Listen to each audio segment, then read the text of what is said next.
So this is it then. This is the final chapter. It sure looks that way, definitely. Yeah, but there's so many questions left unanswered. If this is the final chapter, we have a lot to uncover. We definitely do, and I don't even know where to start with this thing. Yeah, let's try and think of how to. So, what is going on, guys? This is Ryan here. And this is other Ryan here. And today, we actually have an incredible announcement for you. This is it, guys. Five Nights at Freddy's 4 has officially been confirmed by Scott Cawthon himself. And the hype could not be any more real. And I think I'm more puzzled than when I first saw Springtrap on this one now. This is... This one has blown my mind, but at the same time as it's done this, I've found some incredible points we really should take into consideration when looking at this animatronic, and I think it might shed a little bit of light as to where this character came from and the history he might possess.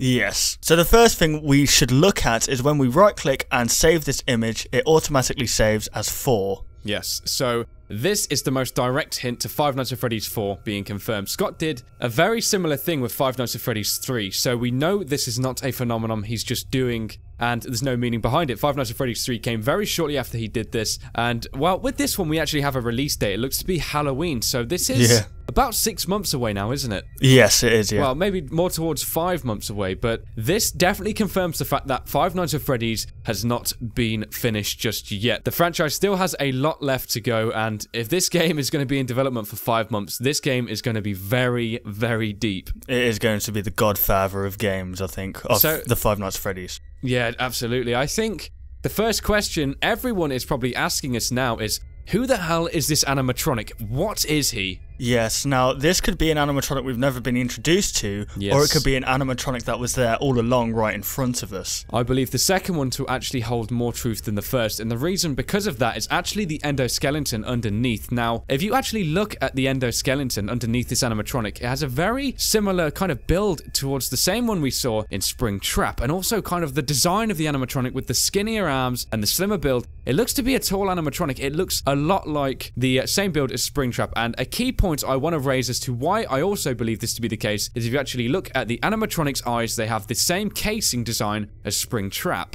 So could this mean that there is actually 3 suits that you can get inside? Yes, that's a very good point to actually raise. I mean, if this guy has the exact same build as Springtrap, then I'm pretty sure he definitely has the crank ability, so if someone can get inside of him. And I suppose this leads on to my next point, really, because if you actually look at this animatronic, there's something very distinctive about him we haven't actually seen in any other animatronics, and that is actually that this guy seems to be standing upright. He's clearly doing something. He's acting on thoughts. He's holding the hat. He's holding Freddy's hat, or maybe his own hat, or maybe even Fredbear's hat. How about that? Oh god, yeah. But I think the key point is the fact that his eyes are not illuminated. So this could mean that someone is actually inside of him right now, and we're seeing almost another animatronic, or not another animatronic, excuse me, maybe another person who's inside of him. I was just thinking, obviously, because the eyes represented a kind of paranormal thing, like with the hallucinations in Five Nights at Freddy's 3. Yeah. So could this represent that the person who may be inside the suit is actually still alive, maybe? I don't know, because if you actually look down the bottom of the image, there's actually some very faint text that reads Nightmare, so it just makes you think, what could this be referring to? Me, personally, I think it almost refers to the small Freddys. Oh, God, yeah, I mean... These guys look like an absolute nightmare. They look so menacing. I think the smaller the Freddy animatronic is, the more terrifying he looks, and I suppose if you actually look at those smaller Freddys, they more resemble the... you know, the newer generations of the animatronics than him currently. So maybe these are almost like the building blocks for then what the animatronics became, how Freddy kind of progressed along. Yeah, almost like the godfather of the Fredbears. Exactly, yeah. Maybe that probably, well, that for me almost definitely confirms that this guy has to be Fredbear. And if we know it to be Fredbear, then he's definitely originated before Five Nights at Freddy's 2. We actually have a lot of theories that we're going to be bringing out on this, guys, including about the withered animatronics. I'm so certain these guys tie into this guy one way or another, and oh, you're going to see so many videos coming up soon on this, guys. Definitely, yes. Now, I think the most important thing we really need to raise from this is something that's actually scattered all over the website now. If you look at the website URL, it looks the same. However, if you read the small little snippet of message that's displayed in the tab, Scott Games is no longer just Scott Games. There's a lot of numbers, and it almost looks like the website's glitched out, but this is truly intentional. I'm going to explain why. The numbers Scott chooses to use is the numbers 8 and 7. There has been a huge amount of speculation over the Bite of 87. Could this be a direct representation as to who actually caused the Bite of 87?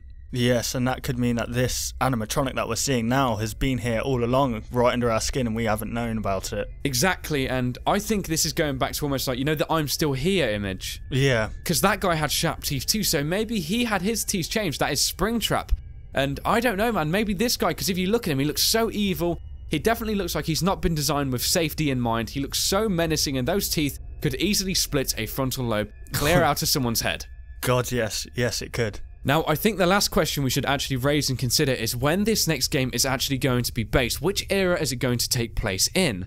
Now, there is a couple of key characteristics that this animatronic here, which we are now presuming to be Fredbear, shares with Springtrap, and we know Springtrap has existed for a long, long time. Okay, now if you actually look at the Springtrap animatronic, and when we first saw him, you'll notice he was incredibly damaged and very withered. Yes, he was. Now, this animatronic looks pretty much the same way. He's definitely worse for wear, isn't he? Yeah, He's been forgotten about, but someone or something is still controlling the suit. What on earth is driving this suit? There is something inside of it, and I have no idea what it is, but there is so much we need to uncover, and there's so much we are going to uncover. There is so many theories whizzing around my head right now. I just can't even compile what I want to say right now. Guys, I think you had to probably expect almost daily videos from this image for a long time. There are so many things this image means for this, and just looking at this image, I know, or at least I've considered so many more things for the past games, what some of the things might represent. Oh my god, now that I know this exists, I am so pumped, man. This is going to be crazy. Definitely. Awesome. So expect a lot of good videos from this, guys. Definitely. Absolutely. There's going to be so many deep discussions. So guys, if you did enjoy the video, please be sure to like it. And hey, if you're actually new around here, be sure to subscribe for many Five Nights at Freddy's theories and also gameplay videos. So yeah, thank you very much for watching this video, guys. And we'll, of course, see you on the next one. Goodbye, guys. Want to see even more content from us? Consider liking and subscribing to ensure you'll see all content in the foreseeable future. And hey, why not check out our past 2 videos?